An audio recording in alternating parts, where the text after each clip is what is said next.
Kinsella, as we always are on a Fridays, regardless of when you're listening to this podcast, it is being recorded on a Friday, January 27th. Hang on, I've got to try that again. My eyes failed me. It's January 26th. Can I just do it again? Yep. I'll just do it again. In Yep. 3, 2, 1. Welcome back to the Charles Adler Show. We are recording this podcast on Friday, January 26th, 3 days ahead of my mom's 90th birthday. Warren Kinsella, we can begin with you wishing my mom a happy birthday, and then we can move on to the most important story of the week, perhaps the most important story of the season. Happy birthday, Mrs. Adler. Happy birthday, Mrs. Adler. Happy birthday, happy birthday. I know your son, and he's a pretty good guy. All right. That may not mean as much to you as it will to her. Thank you so much, Warren Kinsella. All right, so now that we've gotten the personal stuff out of the way, let's get into something that is absolutely critical. Warren Kinsella is a Renaissance man. There are so many things that he's accomplished: author, painter, war room guy, public relations expert, the CEO of the Daisy Group. But right now, he's going to be wearing the lawyer's hat, looking at the latest judgment coming down from the ICJ, the International Court of Justice. Warren, I think you've looked through most of what they've delivered. What are you seeing? I see Israel winning, and I'm pretty happy about it. And I think anybody who supports Israel and decency and civilization is happy about it, because we didn't expect it. You know, this is the court, the high court of the United Nations. The United Nations General Assembly ruled 14 times against Israel just last year. It's ruled against Israel many, many other times and voted against it and condemned it and so on. And contrary, I think, to most people's expectations, mine included, South Africa's stunt to have Israel found guilty of genocide and ordered to stop its necessary military action against Hamas. They didn't find that. The 15-member panel ruled that there was, in fact, a slaughter of Jews in Israel on October 7th. There was rape. There are hostages who should be released immediately. And they said, you know, we may rule on the issue of genocide at a later date. But they basically said to Israel, conduct yourself with some care and some caution. But they declined to find that Israel was committing genocide. And that is a very good thing indeed. So you say you were surprised, and it's not that I want to argue with you, but I always see my job as drilling down into the legal mind of Kinsella in behalf of those who are listening to us and watching. Are you suggesting that the International Court of Justice is generally casual about genocide? No, I'm suggesting that the International Court of Justice is unfair to Israel. And it's got 15 members representing a bunch of different countries. Unfortunately, some of those countries are run by despots, and they're not democracies by any standard. And I don't think anybody expected this. Now, you may say, okay, well, then why did Israel bother to participate in, the litigation that was brought by South Africa 2 weeks ago? Well, because the eyes of the world are on Gaza. The eyes of the world are on what's taking place in Gaza at the present time. And while it didn't have material legal value in the way that court decisions do elsewhere in the world, it certainly had an importance symbolically. Symbolically, would the world court, because that's what this is, say that Israel was committing genocide? And this morning, historically, surprisingly, it did not rule that. It did not say that Israel was committing genocide. It declined to do that, and that was a big surprise. All right. Well, okay. I'll just say not because I'm a lawyer, but because I follow this stuff assiduously and have for my entire life. I did not expect them to rule in favor of South Africa, because I think they take the word genocide very seriously if it comes to a whole lot of other issues around whether or not Israel is doing enough to make sure that the people in Gaza have humanitarian relief and many other things. I think the ICJ would rule against Israel, but I think genocide is a bridge too far. When is the last time the ICJ? Do you know, Warren? When is the last time they accused any country of genocide? Well, the most celebrated and important, and there have been some important decisions made by these international bodies, particularly what took place in Rwanda, particularly what took place in Bosnia in the 90s, and the slaughter of Muslims by the Serbs. So they have dealt with this issue before, but it's so important, Charles, that this issue be dealt with delicately. People are throwing around the word genocide these days like it's confetti and accusing Israel of it. Genocide is the most serious crime there is. It is murder on a mass scale motivated by hatred. There's no more serious crime with which you can charge an individual or a group or a country. Like, there's nothing above that. That's the most serious allegation there is. And that's why so many of us were appalled by South Africa, the birthplace of Nelson Mandela, participating, actually leading this effort to accuse Israel of genocide. Well, they miscalculated. They made a big mistake, and so did their patrons, which includes Russia. And they've received funding from Hamas in the past because, as we all know, Hamas is swimming in it. They lost. And, I woke up to this ruling and I just couldn't believe it. Now, Judge Donahue, who is an American, who is the president of the court, said this morning that Gaza has become a place of death and despair. And that's one thing that both sides can agree upon. But, Israel would say, and I would say, well, the reason why it's become a place of death and despair is because of Hamas. Hamas and Russia and China might say it's because of Israel. Well, the International Court of Justice did not agree with that. They said that, Charles, that Israel needs to ensure that it's adhering to the Geneva Convention. It needs to make sure that it is prosecuting this war with care and attention to humanitarian issues, needs to let in aid. It's been doing that. But it did not find that Israel has committed genocide. And this one is like, knock me over with a feather. Did not expect it. Okay, well, the other reason I didn't expect them to rule genocide, because some of the evidence that South Africa was presenting doesn't cut it. Doesn't cut the mustard as far as evidence is concerned. And when I say that, I'm referring specifically to statements made by the most radical members of the Netanyahu government. Yes, they are people that I think you and I would both agree, and I think most fair-minded Canadians would agree, do not belong in any cabinet. And I think Joe Biden has said that to Netanyahu face to face, that these guys don't belong in the cabinet of any democracy. Of course, it's Netanyahu's decision to keep them there. But it's their vulgar and venal, ugly, yes, and I'll say it, genocidal statements that got Israel into trouble, I think, with the South Africans. Absolutely. And some of those statements by those extremists were read into the record today. And there's no question those members of Netanyahu's cabinet and Netanyahu himself, in my opinion, are extremists, and they have no interest in peace. They're interested in war because they see that as furthering, their political objectives, their political careers, really.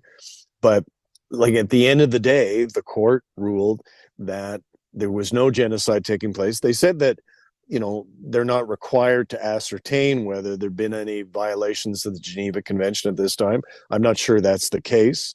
They said that it could happen at a later stage of the process. But the way the ICJ works, Charles, like, we could be talking months from now, years from now, before they rule ultimately on some of these other questions. But for the interim ruling, the ruling that took place today, this Friday, this morning, they ruled in favor of Israel. And that is a very big deal indeed. So let's go to a different country and the idea of national security being subservient to politics. And I'm speaking specifically about Capitol Hill conservatives, Capitol Hill Republicans. And by the way, the Wall Street Journal the organ of the conservative movement in the United States, has come out. I've never seen this before, and I've been reading the Wall Street Journal since I was 16 years old, sneaking into university libraries. The Wall Street Journal editorial board has actually decided that Joe Biden's Democrats have the correct position on the border, and the Republicans do not. Mitch McConnell and his Republicans deciding they will do nothing to fix the border security issue. I'm talking about the southern border, of course, not the border with Canada, but the southern border, which is leaking like a sieve. That they will do nothing to help the southern border situation, because if they help Joe Biden and the Democrats, and they help their countrymen with that border situation, it may not be in the favor of Donald Trump, who will be using the border situation from now until November. So the Republicans putting politics over national security. Warren Kinsella, your take. Not all of them, however. Senate Republicans, who tend to be more mature than the maniacs that represent the GOP in the House of Representatives, as you know. Some of them are privately seething, the New York Times has reported this morning, because Trump, fresh from his victories in Iowa and New Hampshire, went and blew up the deal that existed over the border. Because he is the agent of chaos, as we've talked about before. That's what he favors. He doesn't favor any coherent policy. He favors dictators and strongmen and chaos. And so whatever deal was there was blown up by him and the winged monkeys who make up his caucus. But as with abortion, Charles, I think the GOP is going to rue the day that they let important policy decisions be made by Trump and these idiots who surround him. If you look at what happened in the off-year midterms, really, that took place in November, and the year before that, the policy decisions like abortion are tremendously hurting the Republican Party. It almost doesn't matter who leads the Democrats. All they have to do these days is stand up and say, we favor reproductive rights for women, and we are against election denialism. We believe in democracy, and they win. Like in Kansas, like the reddest of the red states, they constitutionalize abortion rights. So the GOP is making a huge mistake. And I say this full disclosure, somebody's worked for Biden and worked for Hillary, by following Donald Trump down the path, because they're following him down the path to defeat again. We needed to have some kind of a border deal. It is reasonable to have some kind of reasonable controls over a nation's borders. And it was critically important because the military support for Ukraine was being held up by it as well. In Ukraine, they're literally running out of bullets on the front line. We needed to have some kind of an agreement about moving forward in the United States. And once again, Trump has blown it up. He is the chaos agent. So Tucker Carlson is in Calgary and Edmonton this week. And Danielle Smith, is the Premier of Alberta, is on the stage with him. It's a crowd that absolutely loves Tucker Carlson, and it's a crowd that loves Danielle Smith. And if you just look at the optics of how the crowd responded to Tucker Carlson and Smith, it looks like a successful night both in Calgary and Edmonton. But I want to look beyond tickets and ticket sales. Although many tickets were given away free, they couldn't fill the arenas without a lot of freebies papering the house, as it were. But putting that aside, Tucker Carlson is perhaps Vladimir Putin's best friend in the United States. They run Tucker Carlson commentaries regularly on all of Putin's propaganda networks. Tucker Carlson puts out the word that Ukraine is the bad guy and Vladimir Putin is the good guy, even to the extent of saying that Putin is defending Christians, whereas Ukraine isn't. And I'm not going to get into all of the other ridiculous propaganda. What does it look like to you? You're a native Calgarian. What does it look like to you to have the Premier of Alberta dancing with the devil, as it were, Tucker Carlson? It's a disgrace. It's disgusting. And it makes me ashamed as an Albertan. And she echoed some of the stuff that this bastard has said about Russia, because she initially suggested that Vladimir Putin should be allowed to do whatever he wants in Ukraine. And Alberta has one of the largest Ukrainian diasporas in the world, so she had to execute a quick reversal on that one. But like, leaving that issue aside, Tucker Carlson, Charles, is a white supremacist. Like, this is a guy who said that immigrants make the United States poorer and dirtier and more divided. This is a guy who has said that there is a white replacement theory, which is that immigrants are being let in and it's eugenics against white people, and white people are being replaced by immigrants. This is a guy who has said that white men created civilization, and on and on and on. He is a white supremacist. He is a Klansman in a suit and a tie. And Danielle Smith may not care now that she posed for a ridiculous selfie with this bastard, but she is going to regret it in the future, because every further outrageous statement that Tucker Carlson makes, she is going to be forced to wear, because that's the way politics works. So shame on her for doing that, but I think she's going to pay a heavy price for it. Danielle Smith was standing there smiling in both Calgary and Edmonton while Tucker Carlson was mocking Justin Trudeau, not in the way that most people mock him, at least not most people publicly. And you're one of the people who've done your share of mocking of the Prime Minister. But he was getting into the business of calling Justin Trudeau a cross-dresser. And I'm loath to just throw around the word homophobia casually. I don't. But this was 100% hate-filled, homophobic messaging from Tucker Carlson, and Danielle Smith was just sitting there smiling. And I hate to put it this way, because as a human being, I have respect for her and I know her. But on this podcast or anything else I do publicly, whether it's a column or this, I've got to say what I mean and mean what I say. She came across as simply a childish right-wing groupie, while Tucker Carlson was laying down that kind of sickening lumber. Well, you're a nicer person than me, because I have no respect for her whatsoever, and I never have. I think she's an idiot, and this was yet more evidence of that. And you know, it's like Tucker Carlson is one to talk about homophobia, because I think you and I are both aware of some of the stories that circulated about this guy for many years. So he doth protest too much. Let's just put it that way. But so what? If you're indulging in that kind of offensive bullshit, that doesn't say anything about your target. It's the war room rule. And I'd say to all the young charges that work for me in war rooms, when our rule in any war room that I ran is we focus critically on the public record of our opponents, votes and quotes, and how they use banknotes. That's what I would say to them.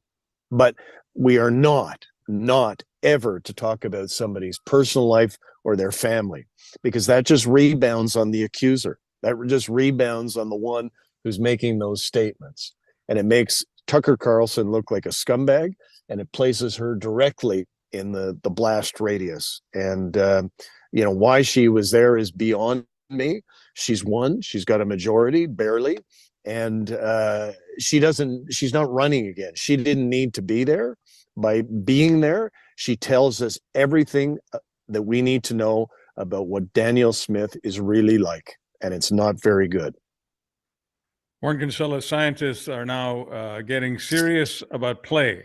Scientists in this country are now talking about how it really would be useful for children to spend more time outdoors. Now, this is all about curbing helicopter parenting. And I'm old enough to remember being a child before the helicopter. You and I are both about the same age. I'm exaggerating only a little bit. But you're a parent, and before we get to the end of this particular trail this week, I want to just ask Warren Kinsella, as a parent, have you ever been a helicopter parent? Did your parents ever helicopter you? And what do you make of the social science that now says, it might be an idea to encourage the child to get away from the computer, maybe even take the iPhone or other smartphone away for a couple of hours and let them play some road hockey? Yeah, well, in Toronto, you can't toboggan because the city's decided kids can't toboggan on sea. Like, it's just insanity. This helicopter stuff. Like, let me give you let me tell you a story. My dad was a doctor, as you know, and my mom was an artist. And the story that both of them told me, so it must be true, is when I was a baby, she was giving me a bath once. And I know it's a horrible image, but bear with me. And she's giving me a bath, and apparently I took the little slither of soap as we were in Montreal, and I swallowed it. And so my mother ran in uh, to the next room where my father was carrying me, swaddled in a towel, and he was reading the paper, probably the Montreal Star at that point, and said, Douglas, Warren swallowed, a bar of soap. What should I do? And he didn't even look at her. Apparently, what he said was, turn him upside down and shake him, and he'll blow bubbles for you.